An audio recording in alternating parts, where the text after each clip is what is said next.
Als erstes wird das Notebook vorsichtig auf den Displaydeckel gelegt.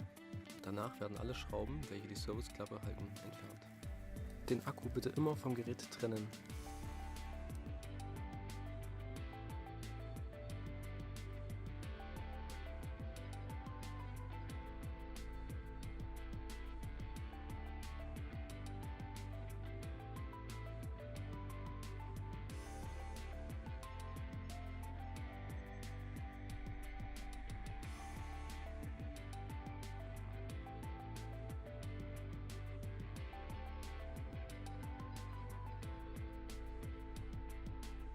Bitte darauf achten, dass es Schrauben mit unterschiedlichen Bindelänge geben kann.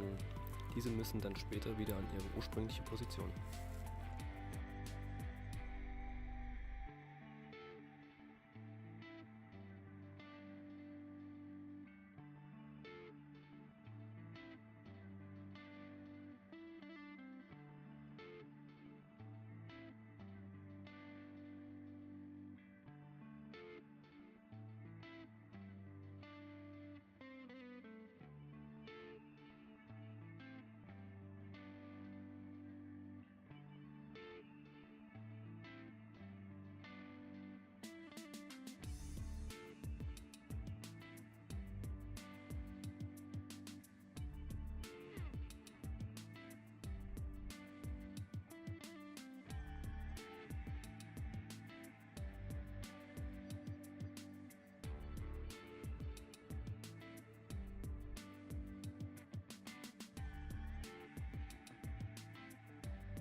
Mit einem dünnen Werkzeug, zum Beispiel einer stärkeren Büroklammer oder einem dünneren Schraubenzieher, gegen eins der beiden Gewinde, die Tastatur, aus ihrer Fixierung drücken.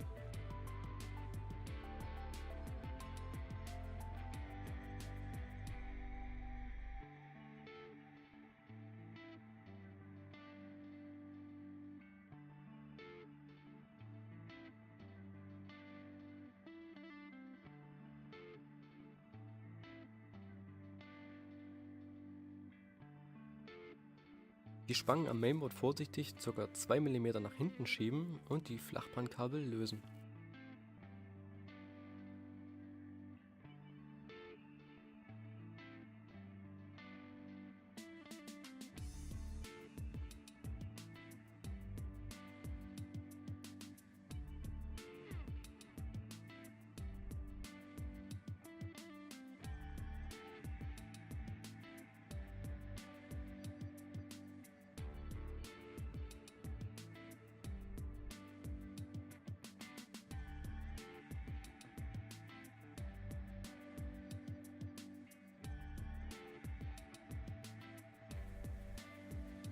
Beim Wiedereinbau der Tastatur ist darauf zu achten, dass die Flachbandkabel bis zum Anschlag im Anschluss stecken und die Spangen fest geschlossen sind.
Beim Montieren der Serviceklappe ist darauf zu achten, dass die Schrauben mit unterschiedlich langem Gewinde wieder an ihrer ursprünglichen Position sind.